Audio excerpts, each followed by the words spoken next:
Hello and welcome to the Knowing Show. I am your host, Christine Marie, and we are doing things a little bit different today. I am out and about in Prince Edward Island, and I just watched the sunset, and I had a thought that I wanted to share with you, so figured what better time than now than to do the show. I am on the pier right now, and I'm just going to turn it around so you can see.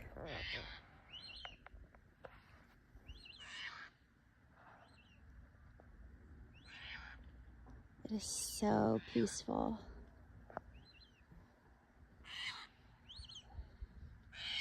I don't know if I'm allowed to do this, but I'm actually going to crawl under here and sit on the edge with you. And I'm just going to talk to you because this is a better view than me for a few minutes. What was so interesting while I was watching the sun disappear over the treetops, actually on the opposite side. So I'm gonna stand up really fast and turn around. You can see that's where the sun is, over the bridge. But as I was watching the sun disappear over the treetops, I just realized that I felt kind of sad. Today, September 27th, I didn't make today all that it could be. It's been actually hard to really settle into the silence and solitude here. It's been tricky to kind of lean into the isolation, I guess you could say. And I missed it. I think I was processing things that not even processing. I was just like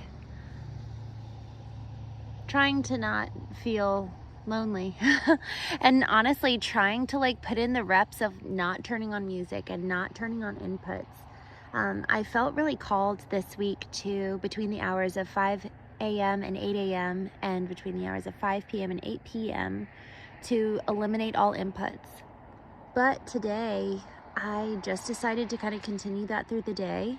And so even while I was driving, I didn't turn on music, and it was like this urge, this itching to have an input. And inputs aren't bad. We were talking the other day about effectively assigning numerical values to our inputs so that we have a really clear guide almost of what our target is and what our aim is. Because if we can understand how each input influences us, then we can assign a hierarchy of sorts of each input in our lives, and categorically, right? Not necessarily that each input, every single one needs to be ranked. That would be so overwhelming. But having a numerical assignment of an input category. For example, when I'm reading David Hawkins' Letting Go, he talks about and assigns numerical values to emotions. And so I'm going to turn this back around. Oh, sorry for my hand. And so he assigns numerical values to emotions. And in so doing, what it does is that it helps us know when we're down regulating and helps us upregulate with intention. So shame is the lowest emotional numerical value, whereas I think peace is actually the highest. And so everything in between, guilt is higher than shame, but it's still pretty low. Rage is higher than both, but still low, and you move upward. And so if we were to do that with our inputs, what might that do for us to be able to live with intention? Y'all, it's weird. So in me, being careful of my inputs this week and actually not even eliminating the good ones and just really allowing, the purpose for that is to really allow almost the gestation of all that is within to filter, to be processed, and then actually have some true creation as outputs, because we all have outputs every day of our lives. But what's so, sorry, I was looking up because yesterday I was sitting at the beach, or 2 days ago I was sitting at the beach, and all these mosquitoes came and bit me, and I still have one on my ankle, and so I was wondering if there was one creeping by. Now I'm going to turn this back around. Sorry, it's too beautiful. So we're always creating outputs every day of our lives. But if we're not taking the time to truly filter and allow for all of the inputs and everything within to go through the processing and filtration system, what's going to end up happening is that our outputs are not in alignment with and under the guise of our hierarchical structure of our ideal under the divine himself. And so if we really truly want to monitor our outputs, we need to work backwards effectively and move, okay, if I'm monitoring different behaviors that I don't like, well, what's going on within me? Are there certain beliefs that need to change? Are there actually broken processes and systems in place that are effectively not allowing for my soul, my spirit, my physical body, etc., to be processed to the point that then I like the outputs in my life? I like the behaviors I see. I like the practices that are predicated in my inner principles that ultimately guide me. And so if we don't like the external behaviors, if we don't like the external outputs, it really comes into question, well, what's the inner system like? What's the inner processing system like? Is it actually clogged because there's too much happening? And so by way of that intention of effectively allowing for my filtration system and my processing system to get kind of cleansed out, we think about the lymphatic system and the glymphatic system, which the lymphatic system is for basically every part of our body beneath the neck down. And the glymphatic system is literally kind of a removal of toxins of waste in our brain. And both do the same thing, but one's for our brain and one's for our body. But what about our soul? What about our inner processing system? What about our spirit? Y'all, we have to allow for the cleansing and the purification of our processing systems, lest they get clogged with all of the inputs. So effectively, if we've got more inputs than outputs, it's going to get clogged up with waste, and we need to allow time for it to be properly filtered. And sometimes a brand new filter system needs to be put in place too. So there could very well be, this is so interesting, I've never thought about it this way before. There very well could be certain filters within us that actually are old, that need to go. It's like going to the optometrist and placing your face up against the lens, and then they slowly switch the dials. Our eyesight changes over time. And similarly, ourselves and our spirits and our souls evolve. We've got new experiences, new exposure, new data. And so if we're never changing the filters, if we're never changing the lens through which we view the world, no wonder our behaviors are at some point going to be disconnected from our beliefs, because our beliefs have evolved and therefore our behaviors need to match that. And so the bugs are coming out to play. So we'll see how long I last down here. So this week has been really an intentional time of eliminating inputs, and it has been so hard because my body is so instantly drawn to distraction. And, today as I was watching the sunset, I felt sad. Like I felt sad that I didn't alchemize the day better. And I felt sad that I forgot. That's what it is. I felt sad that I forgot. I felt sad that I forgot that we only had one September 27th, 2025. We only had one of today. And it's not too late. I'm proud of many elements of today. But I guess what I wish I had done, if I was going to do today different, I would have woken up and been very intentional with what I would do instead with that empty space. Even if it was, I'm going to intentionally eliminate inputs so that I can just practice peace. And y'all, peace needs to be practiced.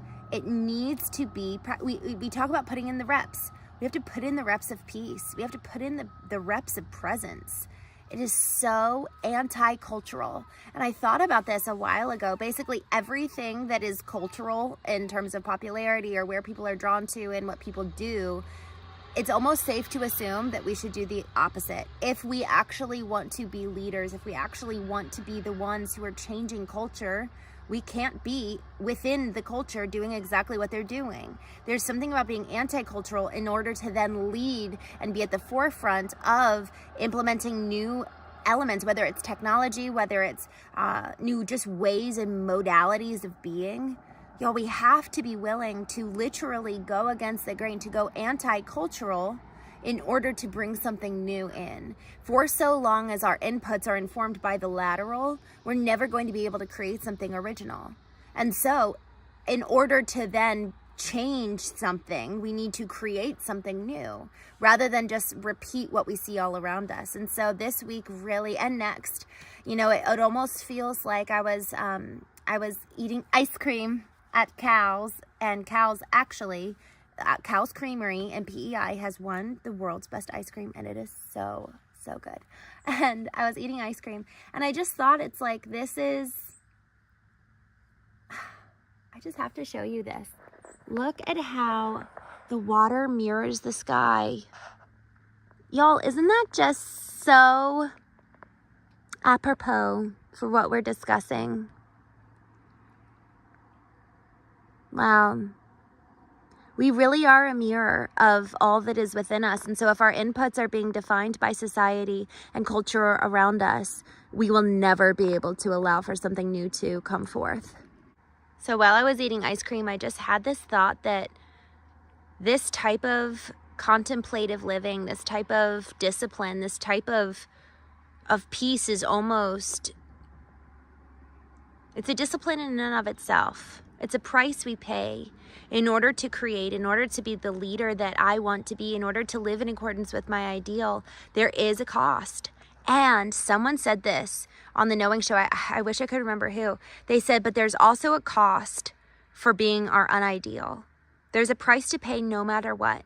And so the question is, do we even have the wherewithal of the price we're paying every single day by not getting aligned? What's the price we're paying by listening to the lateral voices around us? What's the price we're paying for not actually taking the time to go inward and cultivate our own wellspring of life from which we can draw at any time so that we're not addicted to everything external? Y'all, this is so important. And it's hard work. But man, does it change everything. And it's funny, you know, I think about this in terms of how it has impacted me personally, but it's also impacted my business, the way that I operate as a leader in and among my challenge to go deeper into truth. What's real, what's true for me, what's true in terms of what I want, rather than even, it was so funny, even today, I'll just tell you the embarrassing story. I realized that I think I was looking for connection with people, but because I guess I'm an extrovert. I've always, honestly, I get tired by being around people, and I need my alone time, but I guess I don't need this much alone time. So I guess it's the ambivert or whatever it is. But I just found myself wanting to look a certain way so that maybe I could get a hello, or I don't know. I was like, am I cute? Am I dressed? I like my outfit. And so I found myself wanting connection that way rather than literally just dressing the way I wanted to for me. And I do like my outfit. But there was that element in my head. And even as I say it, you know, it can be both. And I think so oftentimes it is both. However, what I didn't do was I didn't take control. I didn't take control of what I wanted. I didn't take control of what I needed. My sister actually ended up calling me tonight, and I was like, oh my gosh, that's what I needed. But I never took the time to actually sit with what I needed because I was kind of in this mode. So this is an interesting angle to what we've been talking about tonight. In addition to this discipline, in addition to putting in the reps, there really is something about meeting our own needs and being gracious with ourselves along the way, because it is hard. It is hard to be isolated on an island for 2 weeks, even though it's the most beautiful, wonderful place. It's hard. It's hard work, and it is the price we pay. But what a blessing that we don't have to do it alone. What a blessing that we can be gentle with ourselves, that we're not a harsh master. What a blessing that this call to creation is modeled after the great creator himself, and it's such an amazing thing.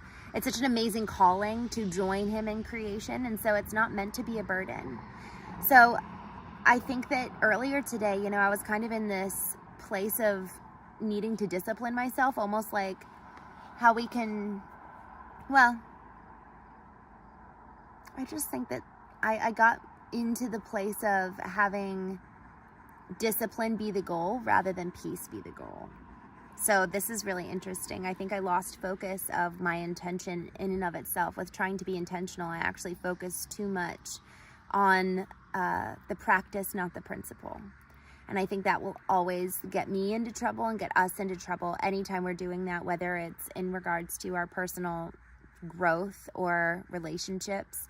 If we're doing the act just to do it rather than remembering why behind it, we're going to miss out on the depth of the present moment, right? Because then we're doing rather than being. And so the second we lose the why, we move into doing mode and we move out of alignment. And so this is helpful for me to realize that that's precisely what I did today.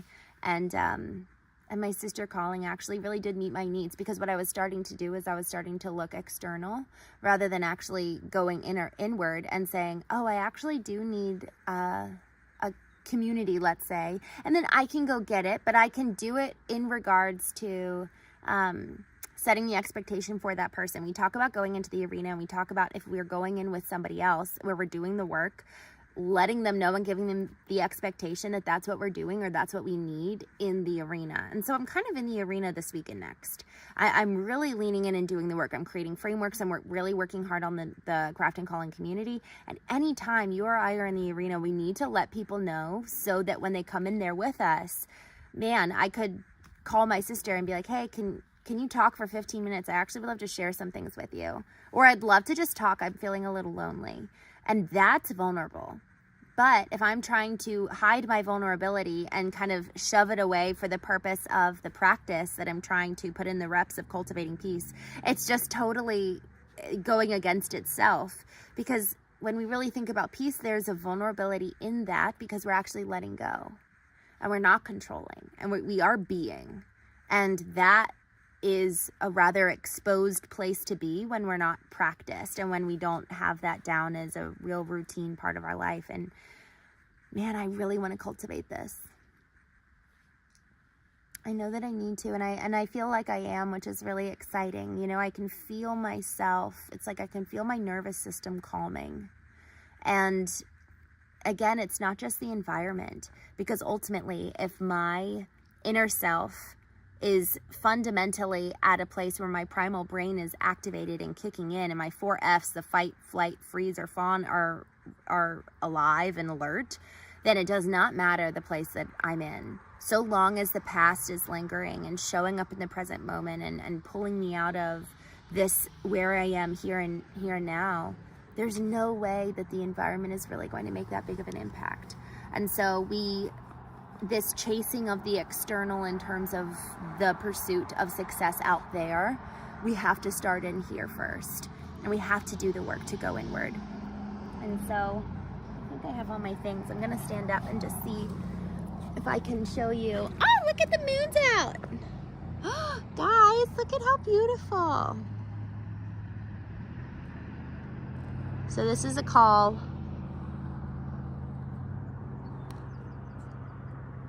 to being present. I guess the sun or sky and its beautiful colors is now officially gone. Well, the beautiful colors is gone. The sky's still present, but look how pretty. What a gorgeous view. So with that, thank you for joining me on the Knowing Show. I'm gonna crawl back under through here. And I hope that this is a reminder to both of us that tomorrow, Sunday, September 28th, may we not miss that day, because we only have one of its kind, and it truly is a blessing. And may we never let the desire, as good as it is, for intention, get in the way of the actual principle of peace or the principle of our ideal. So with that, thank you for joining me on the Knowing Show. In pursuit and in effort to align myself every day, I created 21 vertical alignments for you as a gift. I created it on my birthday in July. And it's just every morning you'll get something in your inbox, email from me, and it's a prompt and about 20 minutes worth of practice. based on the principle of getting yourself in alignment. And the first week is really dedicated to getting reacquainted with your physical body, your physical home, yourself. And the second week is your soul kind of coming home to your emotions and reawakening them. And then third is honestly a lot of different frameworks all in one week. And so giddy up, let's go. I so appreciate you joining me tonight, and I will see you tomorrow on the